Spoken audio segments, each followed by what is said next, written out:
Hello and welcome back to the Cash vs. Trash podcast with your hosts Rob And Demi. We love watching movies. We also love researching about movies and seeing what movies were successful at the box office and what was unsuccessful at the box office, and just sort of why some movies are and some movies aren't. Yeah, it's always been intriguing to us, why certain trends and certain types of movies make money. Yeah. And yeah, We're always interested in like who the actors are, who the voice actors are, and yeah, who made the movie and how much money it made, and yeah, yeah. yeah, for sure. If you're returning from last week, which hopefully you've gone back and listened to part one of 2010, which we talked about Toy Story 3, which was the highest grossing movie of that year. And just if you're coming new, fresh to this, basically we took every year from 1970 to 2021, put all the years in a hat, picked them out at random, and Review them. yeah. Yeah. Oh, sorry. Talk about them. Not the years. No, the movies, yeah. So The highest grossing movie and the lowest grossing movie of that every particular year. Yeah. Yep. Sorry. So yeah, we started off with 2010, Yep. which was Toy Story 3 last week, and then this week is a little film called Buried. Yep. Lowest grossing movie of 2010. It was an interesting watch. yeah. We'll get right into it. Talk about the production and why this movie was made, who made it, that sort of thing, and then we'll do a little bit of a non-spoiler review. There's not much that we can say without spoiling it, but Yeah. Other than like what you see in the trailer, yeah, that's pretty much all we can say. But we recommend watching this movie before. really before you listen to this at all Yeah. or anything, you don't want to know anything about it going in other than I'm sure if you've looked into this movie, it's described as 90 minutes of Ryan Reynolds going through claustrophobia. Yeah. Pretty It, intense. yeah, he's in a box Yep. for 90 minutes and it is effed. Oh yeah. Yeah, so yeah, it stars Ryan Reynolds. This was the lowest grossing of 2010. Yeah, we base all of our stuff on from boxofficemojo.com, and we try to be fair, or as fair as possible. Basically, we get the lowest grossing movie that had a wide release. So the highest grossing movie of this year was Toy Story 3, as we said earlier, and Buried. There were three below it: The Servant, Norwegian Wood, and Head Over Heels. But Head Over Heels and The Servant didn't get a domestic release, so that means the US. That's a pretty huge handicap. Market. Yeah. Yeah, as far as I'm concerned. And I'm not going to look into exactly where they got released, but usually just in Europe, Yeah. from what I remember about those. And Norwegian Wood it was pretty much the same, except it did get a domestic release where it made 13,000 in the US and $19,102,721 in probably Norway, Yeah. judging by the title. So yeah, Buried, out of 200 movies, Buried was number 197 on that list, and making 19,439,600 $764. I've seen somewhere else that it made $21 million at the box office. But I've also seen that it had a $2 million budget. Yeah, about a $2 to $3 million Yeah. budget. So the figures aren't spot on there, but it was by no means a box office bomb. No. Because that's 10 times your profit thereabouts. Yeah. 10 times your budget. Your budget, yeah. Yeah, so that's awesome for Rodrigo Cortez and Ryan Reynolds, and I saw it was independently made, but I forgot to write down the production companies. The film was produced by Barcelona-based Versus Entertainment in association with the Safran Company and Dark Trick Films. It was shot in Barcelona over 16 days. So that's 17 days. Well, Ryan Reynolds said 17 days. true. Wikipedia says 16. Well, There's Wikipedia is there's a lot untrustworthy. of Didn't you learn that in school? I trust Wikipedia very much. um, there's a lot of like little differences in all the information that I've come across with this movie. Yeah. Normally, it's pretty consistent, but there's a lot of little things. I mean, not that I research movies to this extent, but with Pixar for Toy Story 3 with Pixar, you know, they cover their ground pretty well, and all the information that gets sent out there is it all lines up, you know. But with this, it's all like, oh, it was this many days or this much money and all that. None of it corroborates anywhere else. Yeah, and I think we'll find that happens pretty often with the lowest grossing. It's much more complicated and difficult to find precise information compared to the highest grossing ones, which are usually by big production teams and big names Yeah. who put all the information out there. Yeah, exactly. As we said, Ryan Reynolds is he's the main star for sure, definitely. 100%. And like, he puts in a hell of a performance, I feel. yeah. I really think, you know, I've watched a fair bit of his stuff. A lot of people will know him from obviously Deadpool or Red Notice, which is the most recent thing, which is just Green Lantern. I think everyone collectively just decided we wouldn't talk about Green Lantern anymore. Ryan Reynolds included. Yeah.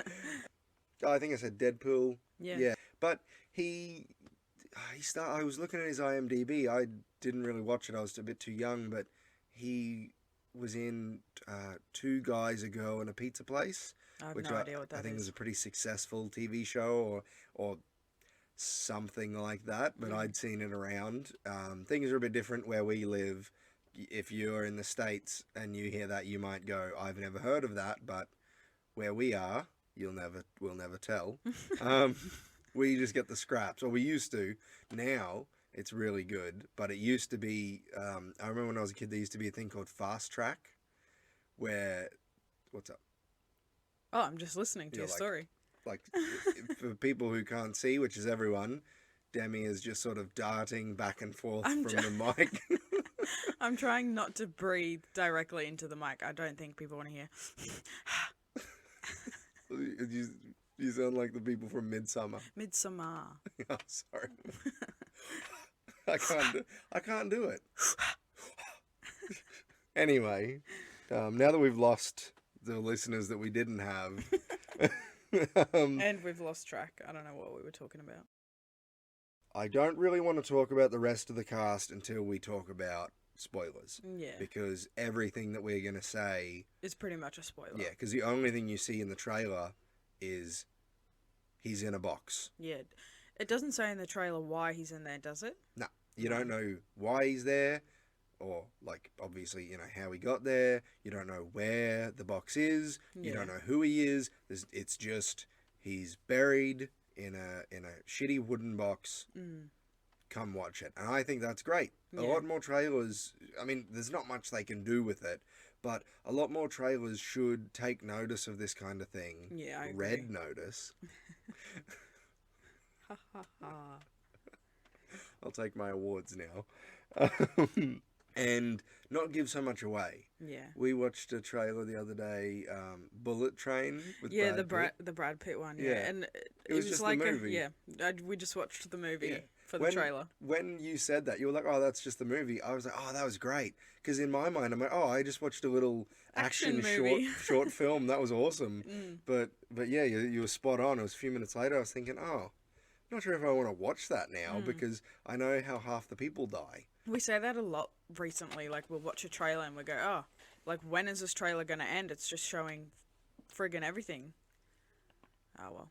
This trailer is how trailers should be.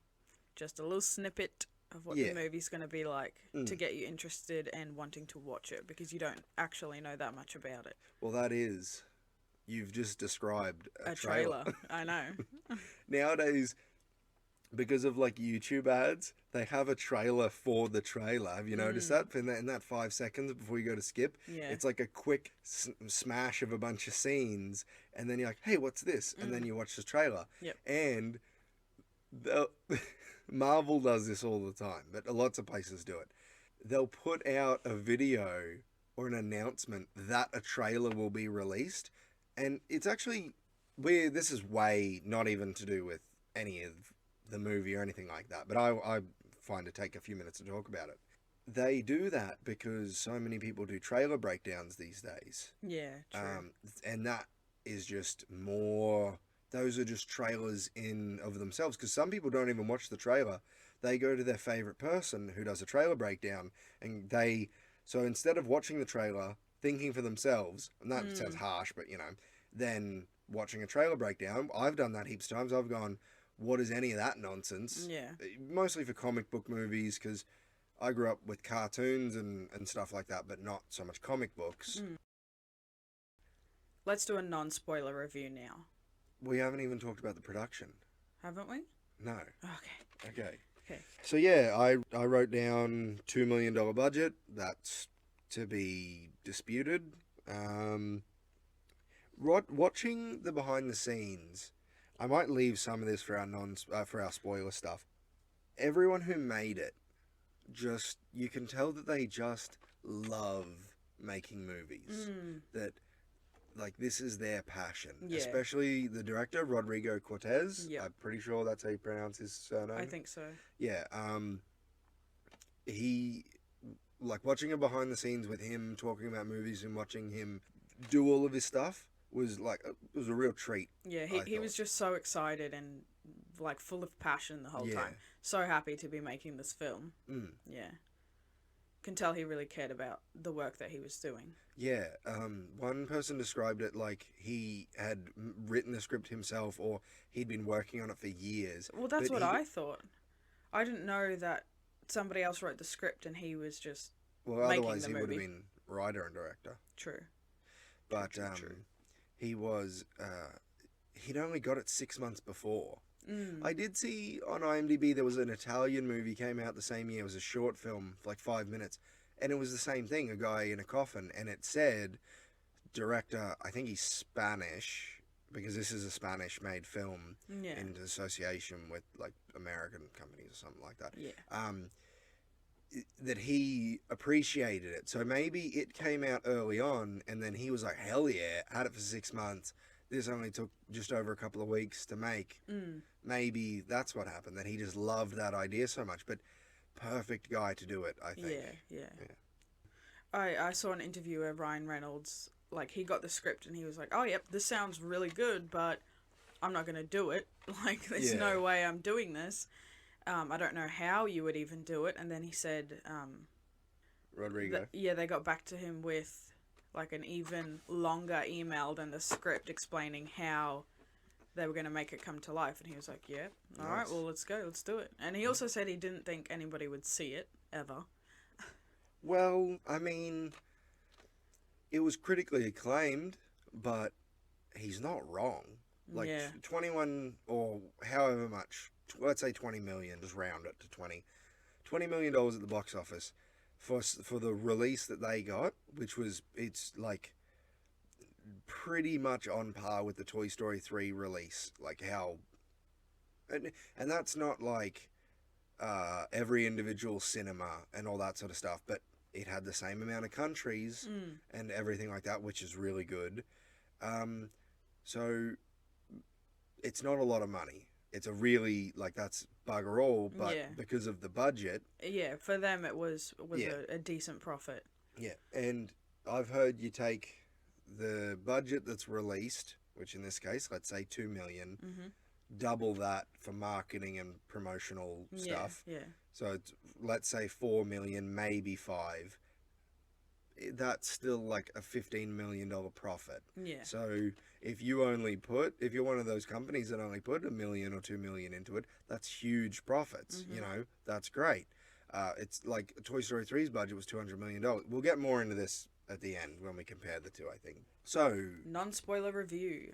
Pretty much it is Ryan Reynolds stuck in is it a casket? They just say coffin in the movie. They say coffin, but I thought casket was the rectangular one and coffins had the shoulder, the cutout shape. Yeah. It doesn't matter. It's a box. He's in a box with just himself and he's buried. Yeah. Yep. That's all we really want to say Yeah. as far as non-spoilers go. Seriously, Watch it. it's great. It's intense. Mm-hmm. It's like if you've seen 127 hours, That kind of vibe, yeah. it's that kind of vibe. And I'd almost compare a lot of it to a movie called 1408, which we both watched. Yeah. That's a lot more of like a horror movie, and there's other elements to it, but that idea of just being trapped Yeah. in one space and you can't get out, and it's just horrific. Yeah. So, trigger warning. Yeah. Claustrophobia. That's just the whole movie. Yeah. Claustrophobia. It is it doesn't Uncomfortable. hold up. It doesn't relent. It never stops. It No. never like takes you out of it and tries to make things better. There's It's no just, break. from the beginning, it is just another thing after another thing after another thing, and it is just like, how much can this guy take? Yeah. Yeah. And yeah, if you're like, we're both pretty uncomfortable with confined spaces, and I watched this movie years ago, but watching it the other day for this was like watching it all over again. I just remembered some of the things that happened, and I was squeamish the entire time. And Yeah. even just before, when we watched it to like take notes and Refresh. stuff, there was a lot of parts that I sort of had to wince and look away at. Yeah. So, without saying too much more, go watch the movie, come back, because Seriously. there's a lot of spoilers, Yeah. and you will want to have watched this movie if you want to listen to this. Yeah, don't listen. Do like. You do you need have to anything watch else? it. Do you have anything else to talk about it before you go into spoilers? No. Okay, seriously, do not listen to the non-spoiler. Sorry, to the spoiler stuff once we start, because we're like, you really don't want to know. It'll just ruin. Not. I think you could still watch it, but you really don't want to know all the stuff that happens in this Yeah. without going into it on your own Yeah. first. Experience it first, and then Yeah. experience it with us again. Yeah, but it was only like $5 the rent. Yeah. So rent it. Watch it. So if you're driving right now, I'll give you a little bit of an opportunity, as I'm usually driving when people are doing podcasts and they just straight into the spoilers. 3, 2, 1. We're in spoilers now. He dies at the end. It is so messed up. He Yep. goes through all that and he friggin' dies at the end. I know. Holy I could shit. not believe it. There's absolutely no relief in this movie. No. No happy ending whatsoever. He So effed up. Yeah, there's the fake out when he gets. That's why I was thinking it's like 127 hours in 1408, because 127 hours is a true story, and there is a fake out in that where the rain comes. Have you seen it? Yeah, yeah. Yeah. And 1408 was exactly the same. And those, like, because they're higher budgeted, they take you away from the location. Whereas this, it's just, it's just before the finale. You should know, but just before like the finale. Yeah. Just before the ending. Yeah. Well, that's what I mean. He is forced to, over the phone, chop off one of his fingers. The tip of his finger. The tip of his pinky finger, to send it to the people who buried him there. And he has to chop off his tip of his pinky for the guy who's put him where he is. the criminals. Yeah. They're not terrorists. They're not insurgents. We don't really know, but the idea is that they're just desperate. For money. Yeah. Yeah. So if you listened last week, we pretty much did a play-by-play of the movie. We were just testing out how that might feel. It didn't feel very natural for us. If you've listened, you might notice that when we got to that bit, we were a little bit wooden, because we were just going step by step off our notes. Today's probably going to be a little bit different. Yeah, a bit more relaxed. We bit more started with the natural. ending, Yeah. but I adore this movie.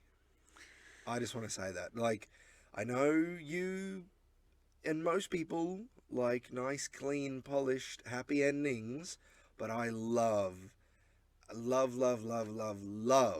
that it has a sad ending. I don't mind sad or like you know, not happy endings. I don't mind that. That's not the reason why I have a problem with this. The problem I have with this movie is how incredibly hard it is to sit down and watch it. Yeah. Like, most of the movie is lit by a Zippo lighter, or a torch that doesn't work, or his crappy little BlackBerry phone, or whatever.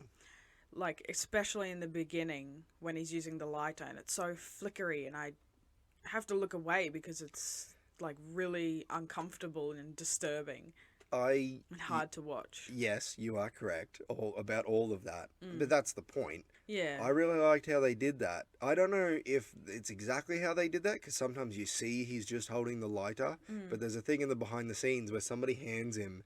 It almost looks like 4 lighters strapped together, but it's got one lid, so I don't really know what it is. It's like a giant Zippo. He flicks it over, and the flame is so high, and I think they used that for a lot of the shots where it's not directly on the flame, so that it provides more light. And I don't know if this is the right term for it, but when it's sound, they use the term diegetic sound. I love natural or diegetic light, because in a lot of movies, it's, painfully obvious that there's just beams of light being shown down on the cast, people, and sometimes it's good and it's done well, but it's still, you're like, oh, I'm watching a movie. But this almost, obviously there's cinematic elements to it, but you're there right next to Ryan Reynolds You're for feeling 90 minutes. Everything he's feeling. Yeah, especially like that bit where he like goes crazy. Yeah. And I might put a little, like the little soundbite of him just screaming because he just goes absolutely crazy.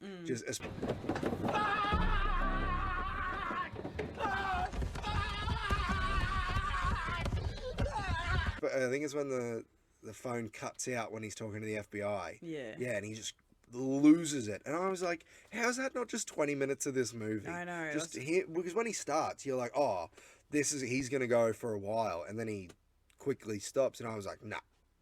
Yeah, I would just be screaming. Panic attacks. Screaming till I die. Yeah, panic attacks don't go away after 10 seconds. But, yeah. And this guy has... Right, so he's... For anyone who's still here, some friggin' how, and hasn't seen the movie, what are you doing, you idiots? He's in Iraq in the height... I'd say the height, right smack bang in the middle of the Iraq war, war on terror, whatever you want to call it. He's not a soldier, he's a truck driver. Yep. And it starts off, he wakes up, there's a very long sequence. There's a very long title sequence, yeah. which I love. I wrote that the opening credits are so 2010. I love it. Like random shapes popping up. They're meant to be like tunnels and then the coffin. That's why it's lines in the box. True. Yeah. I was just like, yep, there's just squares and lines and names, and it goes for a long time. I love it. And then it's just black. Yeah. Black screen with a little bit of noise. Oh, nothing at first. Nothing at first, yeah. And then he starts to sort of wake up and move around. And you can't see anything. It's just heavy breathing and then thrashing and grunting, and then you hear the Zippo flick a few times, and then... boom, Ryan Reynolds. So immediate discomfort from the beginning. Yeah, it doesn't, I think if they had a bit more budget, a lot of people would chicken out and they would have a scene where it has like flashbacks, or it starts off with, like quick flashes of him being thrown into a coffin. And I feel like that wouldn't be this movie. Yeah. Because it would set the wrong tone. I think that any good movie opens on, like, the first few minutes of the movie are what the movie's about. Yeah. Right? A lot of some movies have what's called I guess it counts for movies, a cold open, where that's what the movie's really about. It's a little snippet of what we're about to experience, and this movie sort of does that. I mean, not the long title sequence, but it's dark. You can barely see, and you're uncomfortable. Yeah, that's the first few minutes of this movie, and shock horror, that's the rest of the movie. Yep, there was no beating around the bush here. Just set the tone straight away. Mm. You're immediately uncomfortable Mm-hmm. and like, what the hell's going on? Yeah. So we find out he's in the Bakyaba. Let me just get the name up. I looked it up. The Bakyaba. That's the city. Sorry. He calls it the Diala province, but I don't see it province here on Google Maps. Maybe it's different because this is set in 2006, but it Yeah. was made and released in 2010. You find out at the end when Alan Davenport, I think is his name, royally screws him over. So messed that it's up. October 23rd, 2006. So yeah, it's a real place in Iraq, which normally movies go for a fake, even if it's a real country, they go for like a fake state or province or territory because it's like that irkiness of real people. Yeah, yeah. But I think with something like this, giving it a real name and a real place and all that sort of stuff makes it feel a lot more real. Yeah, You know, definitely. they could have easily slapped based on a true story on this, and I wouldn't have batted an eye. I would have gone, "Yep, sure, Yeah. that's true." It probably is like Oh well, similar to this things kind that of have stuff happened. happens. Yeah. Yeah. So I looked up, and you're not gonna like this, on Wikipedia, the timeline of the Iraq War, and There's October 19th, the Battle of Amara. Clashes erupted between the Mahdi army and the Bada, I don't know how to pronounce it, BADR organization. And October 28th, the first of the chlorine bombings in Iraq.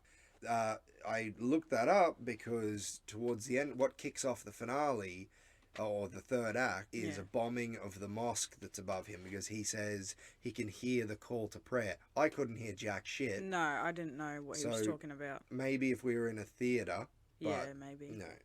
But we heard the bombs, and that causes his box to start breaking, Yeah. filling up with sand. But I looked that up because I thought maybe like that's a bit, if they're talking about like real bombings and stuff, but they're not, which is Yeah. good. Movies should be for everyone. Yeah. And I think they do a good job in this movie of everything about this movie is 100% believable.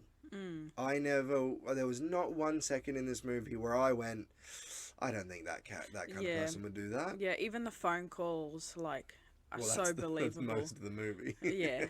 Just the way people are acting and, talking towards him.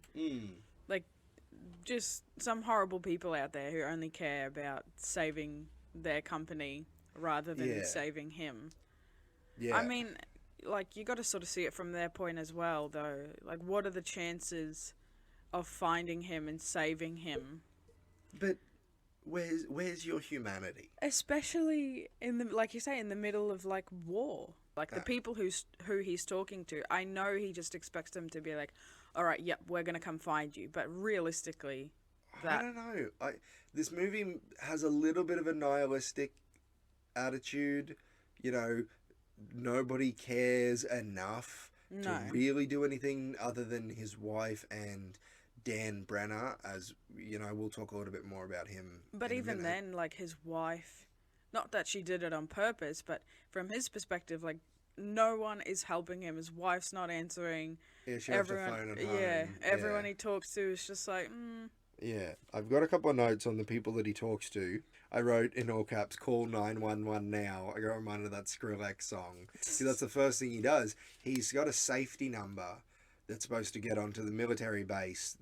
So he's a truck driver who delivers supplies, right? Yeah. So obviously the safety number gets onto the military base closest to him and knows where everything is.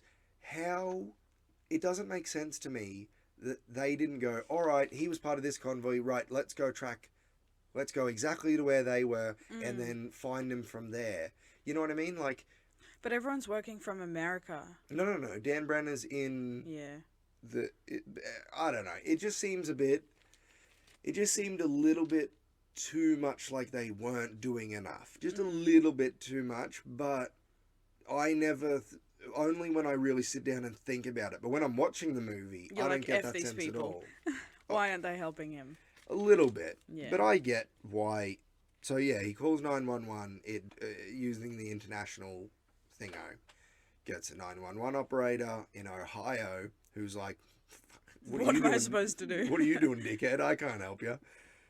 Gets I thought it was an FBI operator, but it's a 411. I don't know if we have that here, but over in the States, that's directory information. Like you call Yeah, them yeah. and then And you then go, they I need to direct talk you. to this. Like old school, back when Yeah, yeah. phones first kicked off. So that you're type not of thing. just calling the straight FBI, like Yeah, yeah. you have somebody first. Or you don't know the FBI number, so you ring them and they go, all right, we'll put you through to them. Yeah. Because, I mean, the FBI is not going to get worried if some dodgy person rings them up. They can just come and pistol whip them. And I just write 911 and FBI operators are so snarky. The 911 operator, not too bad. Yeah. She was a little bit condescending. You know, a little bit like, oh, you climbed in the coffin sort of thing. Yeah. Well, imagine you work for, the 911 call center or whatever, and somebody calls you and says that they're buried underground. You'd be like, yeah, right. It happens.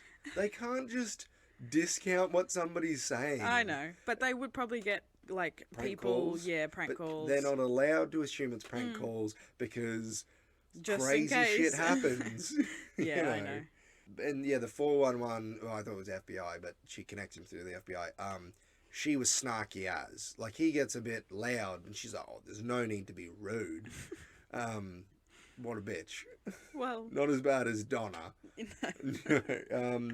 The FBI guy's pretty good, but he sounds like a bit of a douchebag. A little bit like,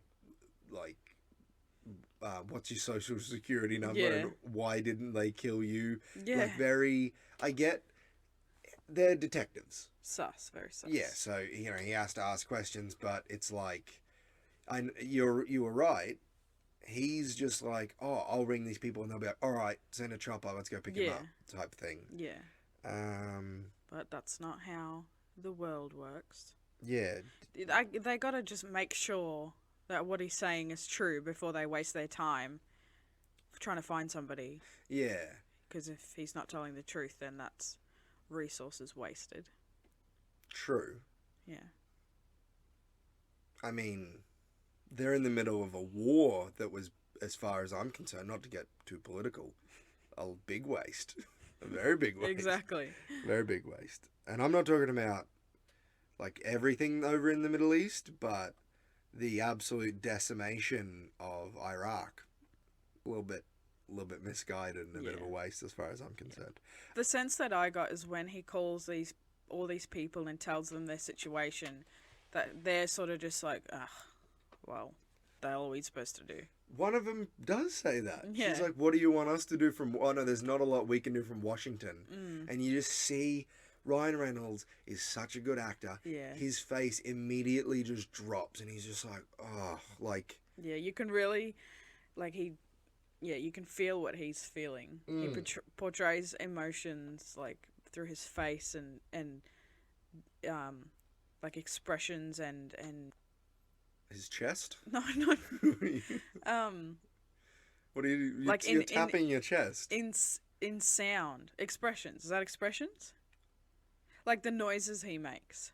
Like the grunting and the groaning. You can just feel his frustration. Yeah. I don't think he says anything for like the first few minutes. No. Because he's just like... Ugh, buh, Yeah. buh. I wrote down... He hasn't just had sex with the coffin. No, I wrote down a lot of grunting and groaning. Well, yeah. There is that bit that I remembered, because like I said, I watched this movie years ago, and the three things I remembered were, there's a snake, there's a lot of bad phone calls, four things. He has to turn around at one point, and he has to turn around twice, but the first time especially. And he dies at the end, because Dan Brenner, inadvertently, he's the king of false hope.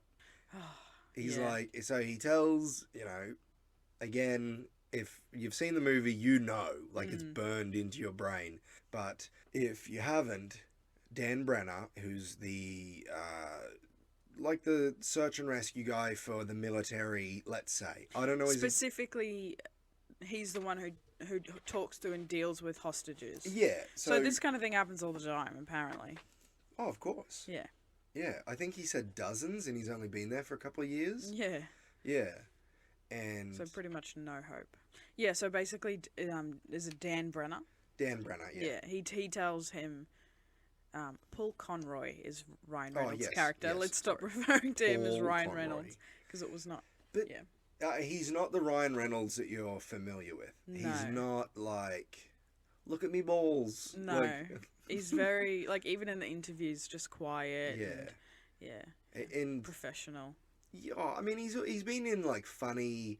He at that point he had been like, oh, look at me, it's Ryan Reynolds before, and I think he's great in pretty much everything that he's in. But this, and then there was The Voices. Yeah, just very different to his usual. Well, that's what I'm gonna say. That was, I think, a year or two after, and then since then, it has just been like this sort of Deadpool, that sort of Deadpool. Not really anything other than that. Yeah. Since X-Men Origins Wolverine, the only other serious thing he did that I can off the top of my head was actually I thought I had his IMDb but I don't. Was Six Underground, but even that's a wacky movie. He's just a bit more serious in it.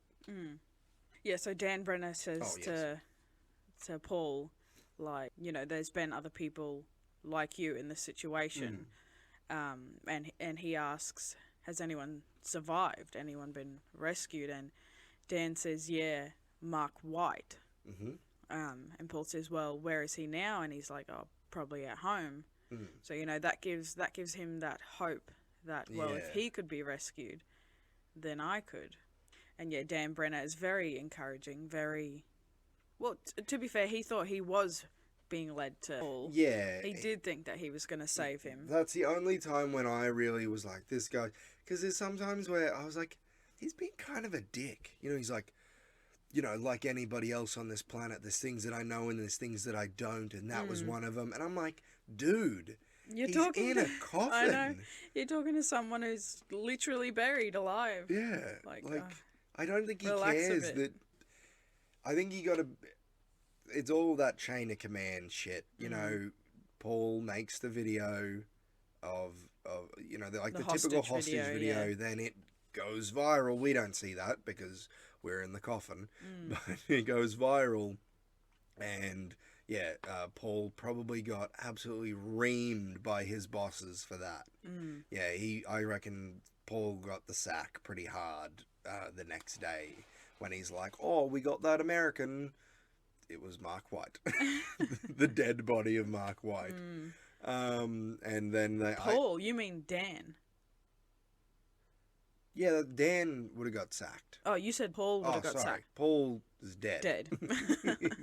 he's very dead. He's squished. Yeah, suffocated and probably a little bit crushed Yeah. because, that sand comes in quick. Yeah, in the beginning of the movie, I was like, oh, why doesn't he just burn like the wood up the top and so it's weak and then bust his way out of there and just climb to the top? I didn't really think about the fact that you can't breathe in sand and you or can't just smoke. Yeah. If you just light the wooden box that you're in on fire, you're just gonna die of smoke inhalation. Yeah, so if I was Ryan Reynolds in this situation, I would have died. Actually, you would have had an easier time because you're smaller than him. He's quite tall. That's why he had so much trouble turning around. You just curl up into a ball and roll around. You're only 5'1". But I still wouldn't have been able to escape because I would have gone, you know what I'm going to do? Burn a hole in this coffin, then bust my way out. Yeah, I think because of how he wasn't buried very deep, but they talk about that. I reckon I saw a thing pop up about it after we watched. He's not buried very far underground, and he has phone reception. Otherwise, this movie couldn't happen. It would just be Ryan Reynolds screaming.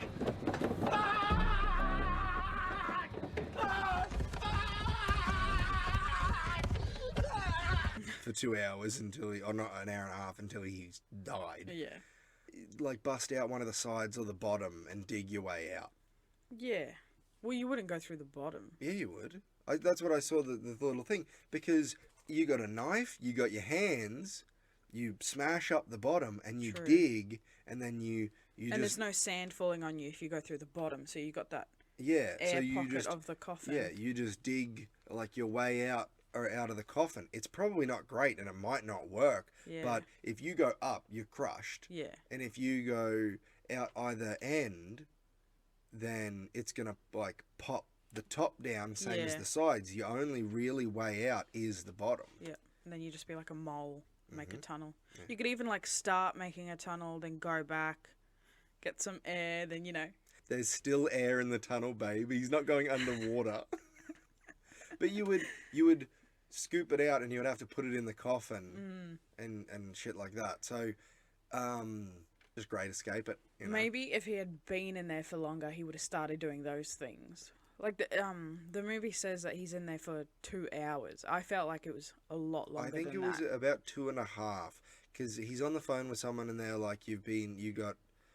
Oh, I suppose it's not long after that the movie ends, but it's about 2.5 hours, Yeah. let's say. Oh no, they say he got kidnapped 2 hours ago, so maybe because when you get knocked out, movies lie about this because he's unconscious at first. Yeah. When you get knocked out, if you're unconscious for more than a couple of minutes, have fun having brain damage for the rest of your life.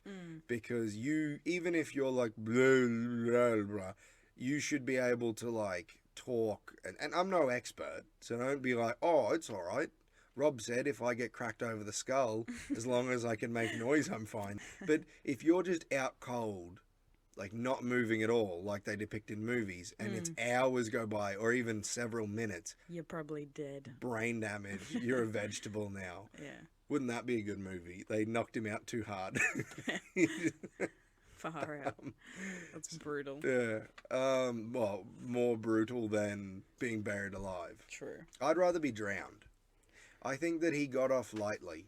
Not in a like, oh, he should have got worse, but most people who Compared get to buried what alive, could happen, yeah, yeah. he would have just suffocated, done all that death thrashing, and had a really horrible go of it. But this way, he just suffocates and it's over pretty quick. Like, there's a big difference between dying of dehydration and suffocating to death. Yeah, being completely covered and Yeah. squished by sand and coffin. And literally right before he dies, he's telling his wife. So the last thing she hears is, oh, they're coming. I gotta go. Like, they're about to rescue me. Yeah. Psych. And then he's dead. I mean, you watch it the first time and it hits you like a ton of bricks. And it was the second time for me the other day, but it still hit me hard because I was like, oh, I forgot about the phone call to his wife. Yeah. And Especially because he spends the whole time trying to get in contact with her, Yeah. and then she only calls back right before he's about to be and dead. she's bawling her eyes out because she's heard all the things Donna, that bitch Donna, Yeah. probably rang her and was like, Paul's being a real piece of shit. Yelled at me on the phone. Yeah, Donna, you don't know who she is, if she's a co-worker or a friend. Oh, or it whatever. might be her sister or something. Yeah, Yeah. but Donna sucks. Yeah. Donna Like, sucks. you know what? I'm just going to go out here and say it. Watch out if you got young ones listening or if you don't like swearing, there's an F-bomb coming. Donna fucking sucks. Yeah. Fuck Donna. Paul expresses that. Yeah. He drops a few Completely C-bombs. reasonable Yeah. reaction. Yeah, because he, again, someone who just answers the phone and has somebody like, get this number from me, what are you doing? Donna, I need to find Linda. You need to help me. Get me out of this box. I'm gonna die. So, understandably, but she just has like this screw you approach, like, Yeah. Please Paul. don't raise your voice at me. She knows he's in Iraq, right? Yeah. And there's a war going on. And he's so distressed on the Yeah. phone. And she's not for 1 second like, maybe this person that I know well enough to know, like, his wife and child, presumably, and all this, that's over in Iraq during a war and he's not a soldier, is ringing me distressed as trying to talk to Linda and needs a phone number and he's scared and all this. Maybe. I should be a bitch. Yeah. You know what I should do? Hang up the phone. Yeah, well, he was screaming at her. Yeah, but I don't, at that point, I'm like, yeah, just hang up. But then she answers and he's like, I love it when he's like, I'm sorry for yelling at you. and then she gives him the number and he's like, fuck you, and hangs up. Yeah. Sorry, kids, if there's any listening, but it's. You might notice that last week we were a little bit more tame and everything. It's hard to get a bit loose when you're talking about a kids' movie, but talking about a movie like this where there's so much. Obviously, there's so much emotion in Toy Story 3, but this movie Just is different kind of emotion. so frustrating in Yeah. all the best ways. No, it just like I said, it's very nihilistic. Nobody really helps him out that much, other than just leading him to the next person who won't help him that much. Yeah. Um, Everyone just puts him on hold, Yeah. transfers him to somebody else, mhm. and then the guy who you think is helping him, Dan Brenner, and you think is going to save him, turns out they got led to Mark White, Yeah, who, shock horror, didn't survive. we already and- talked about that. No, we didn't. Yeah, we did. We talked all about how they went to Mark White at the end. No, Yeah, we did. They find the body of Mark White. we didn't talk about Yes, it. we did. Okay. Well, let's We'll talk see. about it now. I'll find out in the edit Okay. whether or not we talked about it. Let's talk about it now, though. Okay. If Well, you're so confident. Dan's on the phone to Paul, like, we're coming, we're coming. Well, you don't have to We're give a gonna save rundown, you. because we already did it. Sorry. Go on. Anyway, he ends up being led to Mark White, so that's where Mark White comes into it. He wasn't at home. Yeah, He was dead. In the coffin. that's what I buried. said before. Dan Brenner is the king of false hope. Yeah. Anyway. Thank you for giving us that little recap. Because we didn't do it before. CRT is the name of the company he works for, which is like it sounds like a law firm, but it's just like a shipment company sort of crap, contracting, whatever. There's not far from where we live, there's a CRT. Is it? Yeah, I'm not going to say the like business name. In the triangle? Yeah, but they're called CRT as well, and it's even like not the same, but it's like a leapfrog style thing where you could almost say, oh wow, they have a hand in this It's because of what they do. Yeah. When he's a truck driver, I was just the whole time he was saying it, and then when he says the actual name, but I was just imagining, I'll cut this out or I'll bleep it or whatever. Just fucking him over. So I won't say, I'll make sure that's not in there.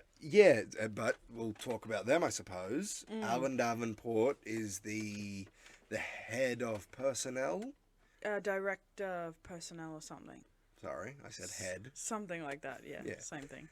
Voiced by Stephen Tobolowsky. So you probably don't recognize that name, but if you've heard his voice, you'll know exactly who he is. He was in... There's a lot of stuff here that I haven't seen because we have kids and we just don't get to watch new stuff anymore. But he's been in everything. He was in Silicon Valley as Jack Barker. I haven't seen him in anything for a while, and this is from 2010, but he's pretty old now. So, Californication as Stu Beggs.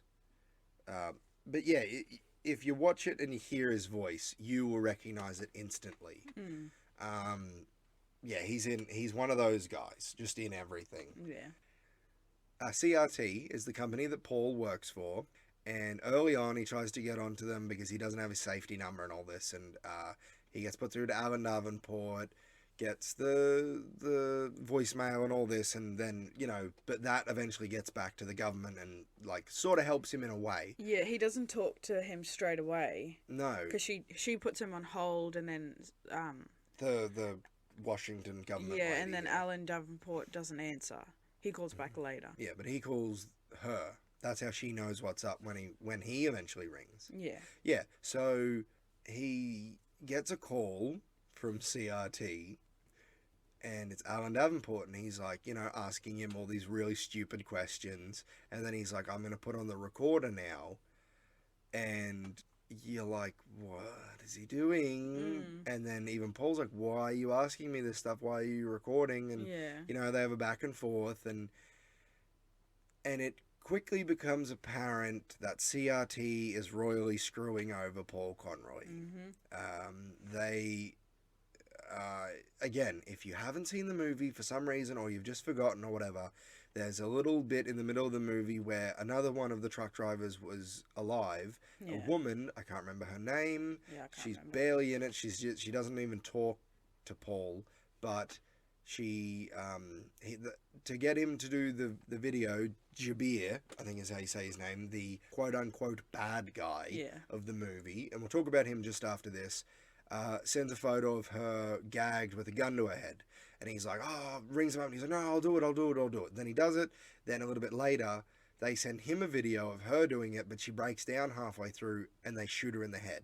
Yeah, pretty It's bad. intense. And he vomits and then he almost kills himself. Mm. And they clearly know each other pretty well. They've been working together there for 9 months. And obviously seeing that one of your friends / co-workers is still alive and having that hope and then it in minutes just being taken away from you is really not great. It's very sad. Yeah. So, yeah, she dies, and then later on when Alan Davenport, what a douche name. It's so perfect. Yeah. Alan Davenport.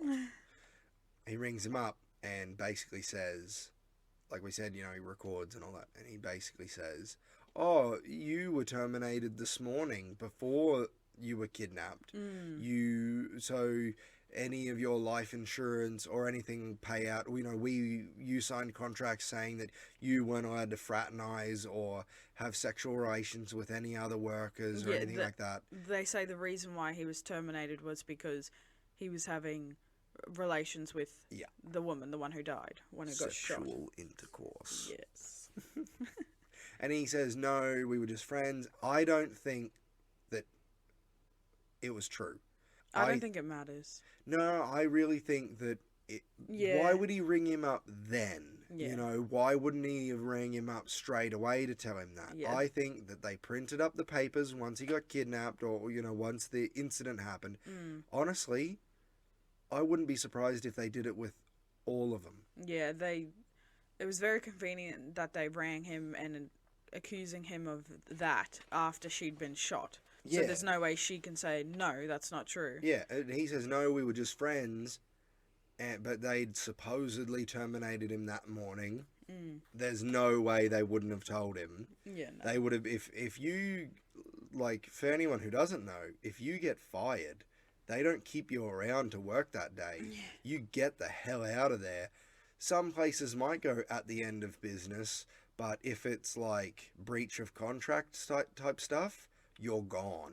Because if anything happens and they maybe they can get away with it in court because all of it's just a bunch of bullshit so that they don't have to pay any money to his family because he's over there working for his wife and son. As a dad, all of this really just set a fire in my heart.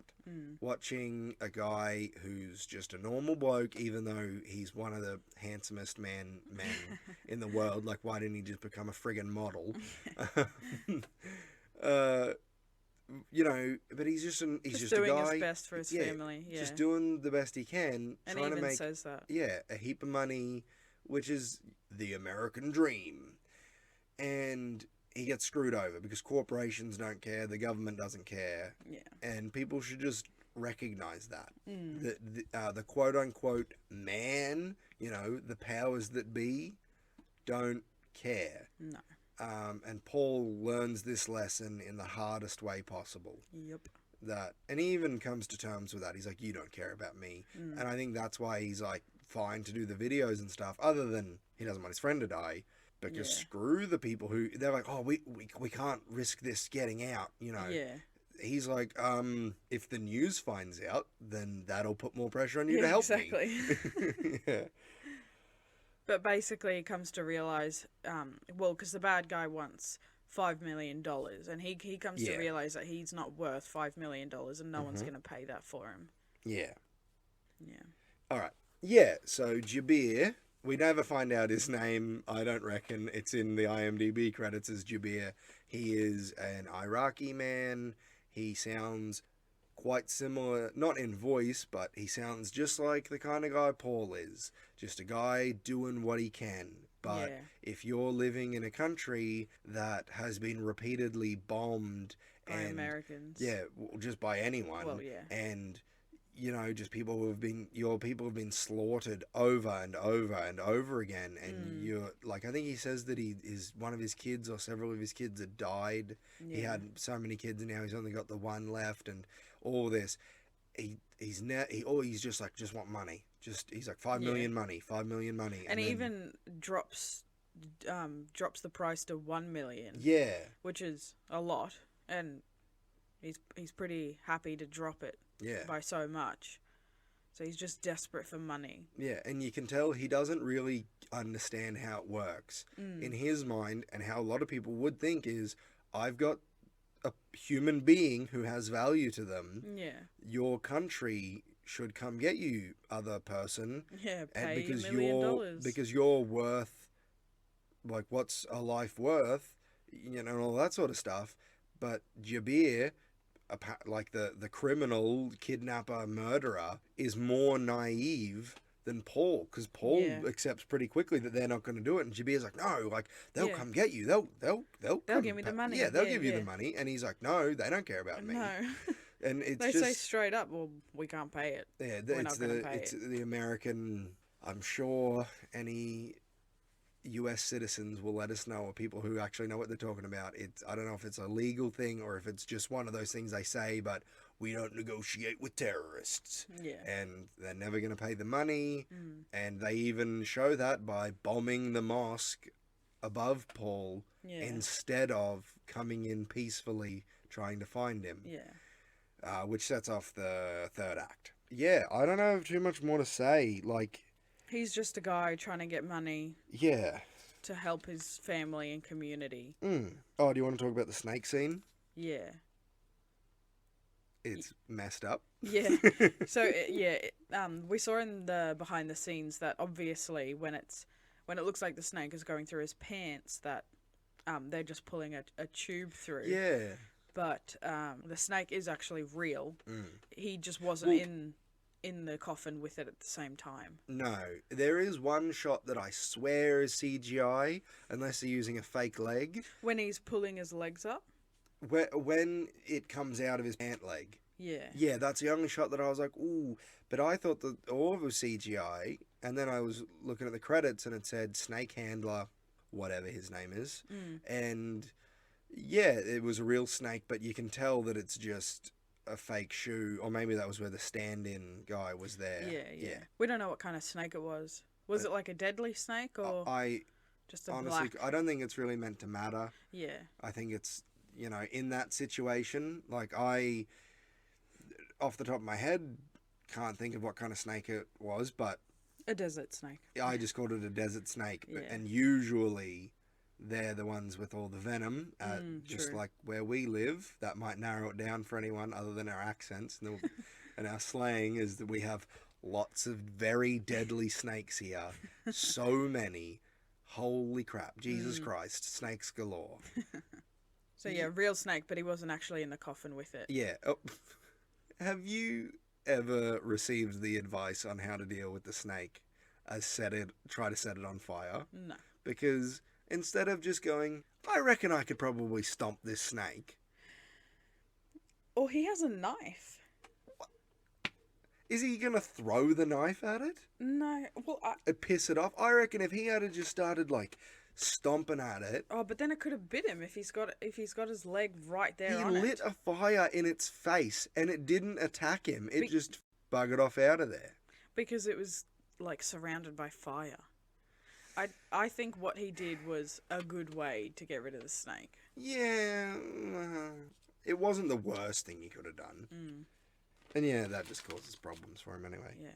And, in the behind the scenes, we find out that they built 7 different coffins. Yeah, I was just going to talk about that. Do you want to start? Yeah. Yeah. That's why I started. Sorry. In the behind the scenes, we find out that I was just going to start again. It's fine. Okay, I'll start again now. Just to start with number 1. Number 1, they also named all of the coffins. Sort of. Yeah. I think they named 4 of them. Yeah, we only sort of find out about 4 of them. But, the Joker, which was the one that they used for, like, sound. It was the one they used the most. Yeah. Yeah. I don't know why they called it the Joker. Yeah, I was trying to think of why they came up with that name for it, but anyway. Spanish people are strange. That's rude. I don't care. What are they going to do? Be like, oh no, he called us strange. We're cancelled already. In some places, that's a compliment. You're welcome. You're welcome, Spain. Was 90 centimeters above the ground, so that's the one they used for like a lot of just the shots of him, and then the camera would go inside of the coffin and all that sort of stuff, and the top would come off. And that's the one they used. It's a normal coffin, and it's like always at the right height and everything like that. Yeah. The other one was the tunnel, which they use for perspective shots. Obviously, that's shot where it just zooms out and out and out and out and out. No, that's the wall. Oh, yeah. Yeah, the tunnel was one, like, if they had funny angles or perspectives. Because they could take the side off. No, that was a different one. The tunnel was the long one, so if they wanted, like, a shot of, like, stuff at his feet, they'd use that so they could get the camera right in there and all that sort of stuff, and he could move around a bit more for better shots. Yeah. Then the third one was the wall. That was where they went up and up and up. They just went where they zoom out. And it's like that. Best shot.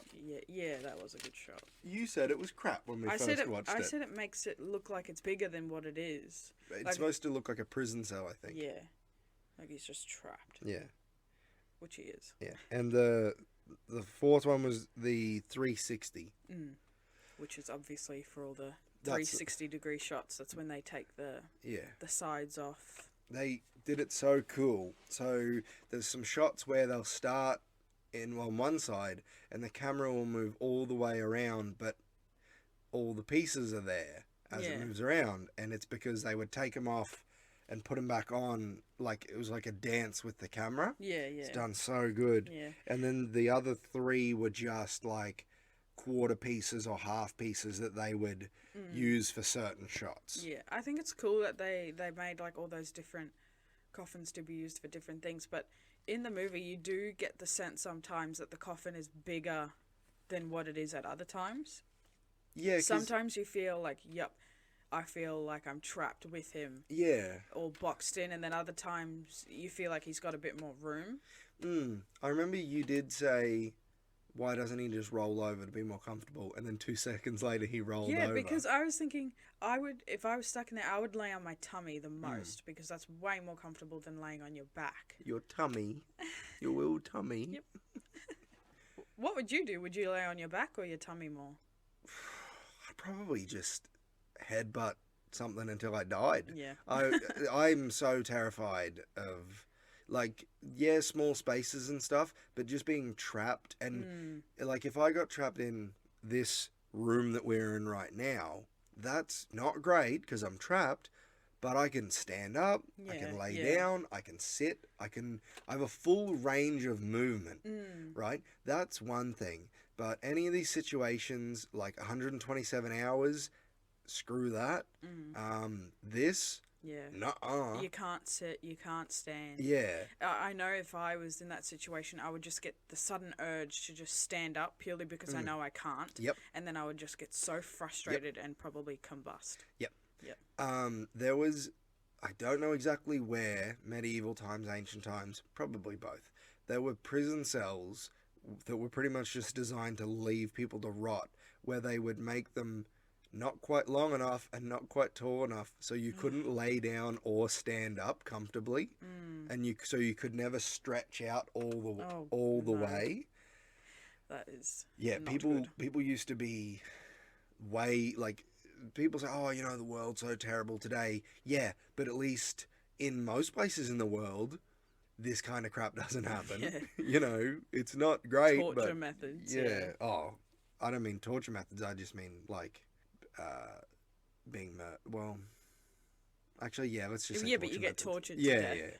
And all the scenes where, like, he's the ending scenes where he's laying down and the sand is all coming through the cracks, there's I saw there was people just standing there with handfuls Yep. of sand, just pouring it on. Yeah, and Yeah. they would add a little bit more every day Mm. because every time there's a couple of bits where he has to turn around and, he thrashes around in a few Yeah. bits.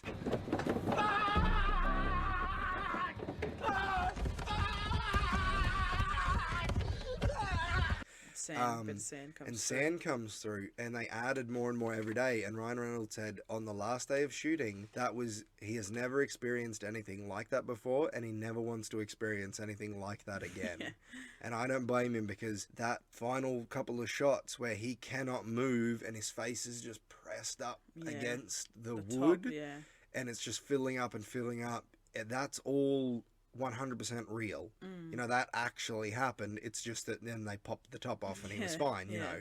Whereas in the movie, he suffocated to death. Yeah.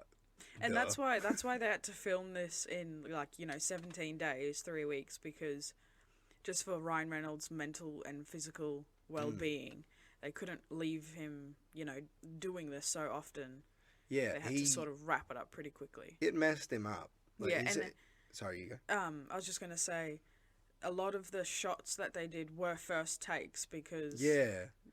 Well, he he nailed didn't it. want to do it again. And like he said, there wasn't much acting. Yeah. He really was in a box for 10, 12 hours a day. Yeah. That's a long time to just be, and he's laying there for hours and hours. That's why, it's like, oh, be frustrated. He already is. Yeah. Thrash around, and he did that first go. Yep. You don't have to tap into anything No. when you've been trapped in a box that was day 5, I think.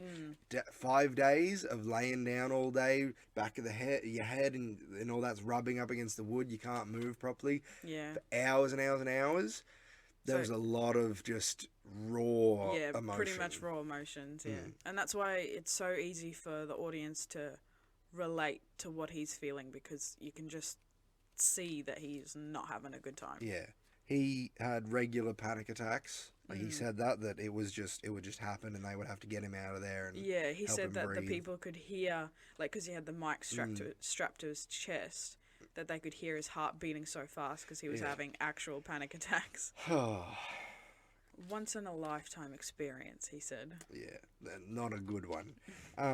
The way they did, there's like 8 or 9 phone calls, let's say, maybe 10.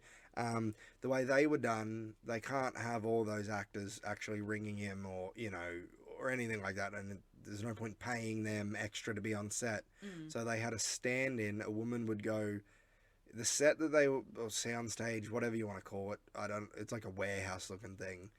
There was a room with a dedicated, little booth. Yeah. For the phone calls. Yeah. And he would have this tiny little earpiece that they said was designed by actual spies. Yeah. And he's wearing it the whole movie, or just about, and you can't hear it. That's why he never uses speaker. Because he's always got to put it up to his ear. Yeah. Even At one if it's point, it's upside down. I was looking on IMDb, and all the little goofs and stuff like that are just like, oh, the phone battery wasn't right. Oh, the phone was not doing this thing properly, or the battery, didn't have the right words or time or numbers. And I'm just like, if that's all you can figure out, and like he had it in his right hand, then his left hand, and I'm like. Yeah, because when at first I was like, those phone batteries last days and days, so there's no way that it's going to die, but also... Not if it's searching for signal. That's what I was going to say, if you're underground and it's working extra hard. I forgot to say earlier, why would somebody with anxiety bad enough that they need to be medicated drive a truck in Iraq in 2006 during the war? Yeah. Well, he had his pills. They didn't really help when he was trapped in the box. He took them, and then he was calm for a few minutes, and then he was just screaming again. True. I just, like, you and I experience anxiety a bit. Everyone does, and, there have been times when it's felt, like, overwhelming, but this dude he's got it bad enough to be medicated. That's like full on, especially back in 2006. Yeah, You and know, he's doing that. mental health hadn't come that far then. Yeah, and he's working such a high risk job. I don't have too much more to talk about other than, yeah, Rodrigo Cortez deserves a $200 million budget on a movie and to just let him go crazy because Yeah, I he agree. has an awesome imagination. Yeah, like there were some really cool shots in the movie, like when he's on the phone and it answers, somebody on the other end answers, and like the camera sort of like zooms in. Every time somebody says something, it like quickly zooms into him. Yeah, And every time he's talking to Jabir, yeah. there's a specific bit of music that plays and it's really intense. Like, Yep, and the camera's like spinning around. yeah, because that's when you know like this isn't right, and everything else is somebody helping, heavy quotes, helping him, and Jabir's like 5 million money, No. 1 million money, use your blood. Yeah, yeah. Yeah. But there was also some weird shots like that stood out to me, like random close-ups of his throat or his chin or something, and zooming up on his beard. The Spanish, I told you. There was one bit, he was with the snake, and he was gut breathing. Gut breathing isn't natural. If you're puffed and out of breath, I did drama in school. If you're like, that's your chest, right? Yeah. And the snake's slithering out of his pants, and he's like, and it's just his belly, and I'm like, that doesn't come right. naturally. It doesn't. Yeah, and I'm really reaching if that's the nitpick I've got. You know, that his breathing looked kind of funny when he's got a snake crawling out of his pants. Weird close-ups of his stubble. Do you have any issues with it? Not really, other than it's just so hard to watch. Should we rate it? Hang on. I did have one thing. The nail never comes back into play. Yeah, you'd think he would. Chekhov's nail. You'd think he would scratch his head or his arm or something Yeah. with all the thrashing around, that giant nail sticking out. Yeah, if you don't remember, I don't blame you. You see it a few times across the movie, but at the start, it's conveniently there for him to cut his hand ties with, and then he takes his gag out. But it never comes back into play. But I don't know about you. If I'm thrashing around, if I'm fighting snakes, setting fires, if I'm awkwardly... I thought when he was like quickly spinning around to the other side to get put the fire out, I thought he was going to lunge too far, or he was going to put his hand up and it was going to go like through his finger, or something like that. But then I think maybe that was the plan, but then it lessens the impact when he chops his finger off. Yeah. If he's already had a serious injury. Yeah, and he's trapped in a box. I think almost like, why not have him be bound until he gets the knife, and then he can cut his hands free, you know? But again, that's a hell of a reach. Yeah. If that's the criticism I have, that's a hell of a reach. So, yeah, that's all my notes. What do you rate it? Hang on. Don't be so hasty. I know that critics loved it. A lot of people were like, because critics, as the cultural elites that they are, respect a good sad ending when it's earned, like this one was. That's all I've got. So, do you want to know what I rated, or do you want to go first? You can rate it first. Cash. Here we go, folks. What's she gonna say? She's got a smile on her face, squinting a little bit. I'd like to rate it cash, but I'm going to have to say trash. Blasphemy. Just because, like, we watched it the first time and we knew we were going to watch it again. I was dreading watching it again because I felt so uncomfortable and so tense and suspenseful the whole time. It's uncomfortable to watch. It's a cool concept, a good theme. They did a really good job of making the movie, but I never want to watch it again. I never want to feel what I felt watching that movie. Yeah, 100%. It stuck with me. There's few movies have stuck with me the way this one did over the years. You know, I watched it, I don't know, 7 years ago or so. Yeah, Yeah, and then you told me about it, and then we came up with this podcast, and we found that it was the Yeah, actually, the lowest of. it was sort of like a snowball sort of a thing. Yeah. We were talking about. We were gonna watch quote unquote bad movies because Yeah. I thought that people hated this movie, but people loved this movie. It's just that It's hard to it watch. messes you up. It's so hard to get through. Yeah. And especially because you cut out such a huge chunk of people who are, extremely claustrophobic and can't watch anything like that, Yeah. which is a lot of people. So all of those people would just be like, no way, I'm not watching that. You know, understandably. if you want movies, books, media, let's say, fiction, blah, blah, blah, blah, most of the time it's escapism. You go into stories to get away from the real world. And a lot of people would sit down and watch a movie about a man, or start to watch a movie about a man trapped in a box in the Iraq War, in the Iraq desert, and he dies at the end. Oh, they wouldn't know that, but, they put that movie on and they'd get 10 minutes in and they go, nope, I can't do it. I Yeah. cannot handle this. And honestly, I feel that. I feel this movie. Yeah. It really makes you feel like a man trapped in the ground. Yeah. Yeah, that's it. That was our review, so to speak. I don't like to think of us as reviewers.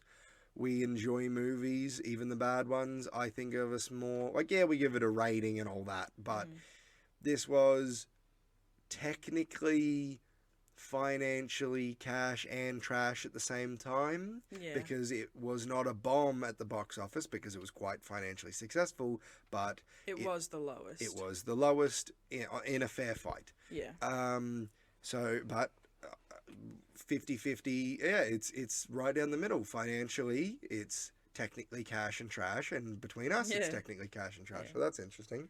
This movie was the complete opposite of Toy Story 3. Oh, yeah. Yeah, this was not a happy, fun, growing movie. It was just bad. It borders on, I don't know too much about it, but you might hear the expression grim dark, where it's like grim comma dark. This isn't that. This is more like what's called, I think, grim dark. It's like one word, and it's a world or story where there's no hope. There's no light at the end of the tunnel. No. There's no happy ending. ending. Everything's bad. Yeah, it's... Yeah, like if there's any fans of Warhammer, I don't know too much about it, but I know that's meant to be like a grim dark world where there's no good guys. They might not be all evil, but there's no good guys to come save the day. It's a cursed timeline, cursed world, and all that sort of stuff. And that's, like nihilistic. That's sort of like this movie. But I think that this doesn't quite get there because there is hope that he could be rescued in this, and he is a good man, and people are trying but not succeeding. It's just grim. Yeah. Dark. But not grim dark. I don't know. I just think there should be more movies like this. More weird movies. Yeah, like, take a risk. Yeah. I know that that's more popular these days, but like actual, like, good ones. Like if you like this, you'll like, we liked this, sort of. You'll like The Circle. Or is it just called Circle? There's two. I can't remember the one that we watched. Well, The Circle, I think, is the one with... I think we just watched Circle. Yeah, The Circle is the one with Harry Potter girl, Hermione Granger. What's her name? Emma Watson. I think that's The Circle. Yeah. Haven't seen it, heard it was crap. But Circle is an indie movie where people are trapped, let's say. And I'm not going to say any more than that. Yeah, watch it. Yeah. But yeah, like, you can see why a movie like Toy Story 3 was the highest grossing of this year. Oh, yeah, we should. Of 2010. We should talk about that, yeah. And a movie where a man is buried underground was the lowest grossing. Yeah. I think, like I said before, a big part of that is your target audience is not as wide as, say, like the target audience of Toy Story 3, where anyone can watch it. But if you have a fear of confined spaces, you cannot watch this movie. Yeah. And as we found out last week, like, we talked a lot about Toy Story 3, but we had there's a lot more behind the scenes stuff that they released for that. And, it's a Pixar movie and it was our first episode and all that. It's much easier to talk about a movie that really grips you and doesn't let you go. Like, Toy Story 3 is a great movie to feel good, to experience very light emotions, excluding some scenes. Yeah. But most of the time, it's a feel-good story. It's got a good message. It's got heart. It's got a very happy ending. Probably the happiest ending you can have. A little bit bittersweet. Yeah. But then immediately, I forgot to say, the end credit song of this movie. It's like a folksy country song. It's like an upbeat, happy song. You just watch a guy suffocate to death. Yep. And then the last words of the movie are Dan Brenner saying, "I'm so sorry, Paul." And then there's silence for a few seconds, and then it's like, down, down, down, down. I'll try and find it and put a clip in. In the lap of the mountain, so far and wide, down by the river, love is waiting for us, where the leaves turn to gold. And so Toy Story 3 versus Buried. Yeah. Ding ding. Toy Story 3 is going to come out on top 9 times out of 10. Yeah. It's impossible to see a movie like Toy Story 3 and not like at least most of it. I can see where some people go, it's a bit schmaltzy, it's not very funny. But it's especially because it's a kids' movie, so that is so much more widely accepted. And it's just one, like, especially for 2010, it's like huge big franchise taking on independent studio, young, not up and coming. He was fairly famous, but B-list at that time. Yeah. Ryan Reynolds. Yeah. I'd say he was like B-list. That's not a negative thing. I think that usually people who aren't A-listers are the best because, like I said, Ryan Reynolds doesn't do anything like this anymore. No, I think he also said that this was like a turning point in his career. Yeah. Opened him up to much more opportunity. Yeah. Yeah. Well, I think when studios see that what you'll go through to make a movie, they're like, yeah, okay. Yeah. And the talent that he has. And that's the thing that sucks is, like, a lot of actors do this kind of stuff. They do the hard, shitty, gritty, not like tone of the movie, but like the really hard work. Yeah. And then they're like, "Oh, I'm famous and successful now. I can do whatever I want." And then they just coast. Like, I know he puts like years of his life into Deadpool and still does, and that's great. Good character and all that. I'm glad about that. I like that. But then he makes movies like The Hitman's Bodyguard and The Hitman's Wife's Bodyguard and Red Notice. Yeah. And you could show me clips from those 3 movies and say they're the same movie, and I'd say, yeah, whatever, sure. I agree with that. I saw The Hitman's Bodyguard. He's great in it, and Samuel L. Jackson is great in it, but it's a crap movie, It's just like easy roles for them. Yeah. Yeah. And, I mean, good on him. He did it. Yeah. I love him in this. I love him in The Voices. I love him in Smokin' Aces. I think he needs to do like a really serious role again. Yeah. Because I remember when we went to watch The Voices and we both thought that it was going to be like, Deadpool. Yeah. Bit of a shock. Oh, man. Also watch that movie. Yeah, great movie. Yeah, that's pretty much it. I've talked this movie into the ground. 6 feet under. I can't think of anything else. All right, well, that was our second episode. Thank you for listening. If you've made it this far. Part 2 of 2010. Do you want to go ahead and do the plugs? Hang on, what are we doing next week? We'll talk about that after the Well, we've got to get the book. to see what we're doing. I know what we're doing next week. Do you? Yeah. What is it? I'll talk about it after you've done the plugs. If you want to support us, we would really appreciate it. We've got a Patreon. Shout out to my brother for being our first patron. Mm-hmm. Our Instagram is @CashVersusTrashPod. Our listening apps are Spotify, Apple Podcasts, Amazon Music, and we're also on YouTube. You could just search. Yep. But we'll have all the links in the bio, in the description. Yep. Go ahead and follow and rate. Please give us 5 stars if you think we're worth it, or if you just want to be generous. Leave a review. I think you can do it in-app on Spotify. And if it's YouTube, ring the bell, like, subscribe, comment, share, all that good stuff. We're working on Facebook and Twitter, and I think that's it. Yeah. Facebook, Twitter, and Instagram. TikTok.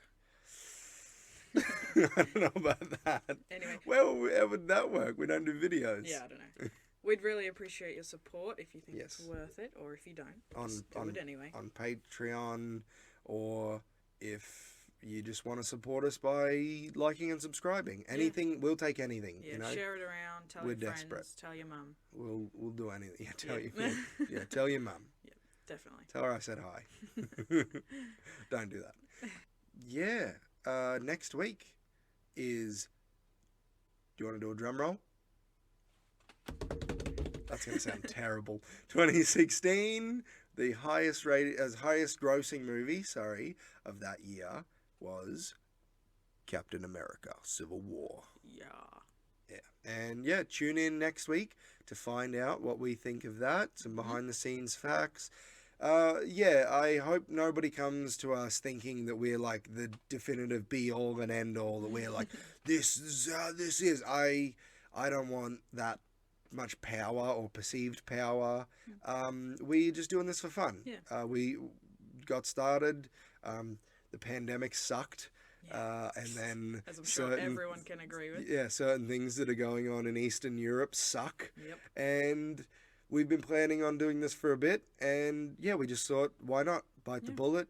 The audio might not be as good as it could be. We might sound like a pair of dickheads, but we just thought, if you're gonna wait until everything's perfect, you're never gonna do it. Yeah. So here we are. You just got to start. Anyway, I'll put my heart back in my chest, and yeah, this has been episode 1, part 2. I don't know. Yeah. It's 2010. So that wraps up 2010. Yeah, 2010's over and done with. Goodbye, 2010. We're moving on to 2016. Yep. Don't worry. After that, if you're worried that we're just going to be doing like the 2010s, after that I think it's 1996. Yeah. So yeah, we are going to bounce around a little bit. It might be like 4 weeks because we do this 1 week, then another week for the year. Yeah. So 1 year over 2 weeks. So it might be like 4 weeks of sort of the same decade. But yeah. That's just what happened when we picked them all at random. That's just what happens when you pick your stuff out of a hat. Yep. But I think we've rambled quite enough. Yeah. All right, do you want to say goodbye? Thank you for listening. We hope you come back next week. Yeah. This has been the Cash versus Trash podcast.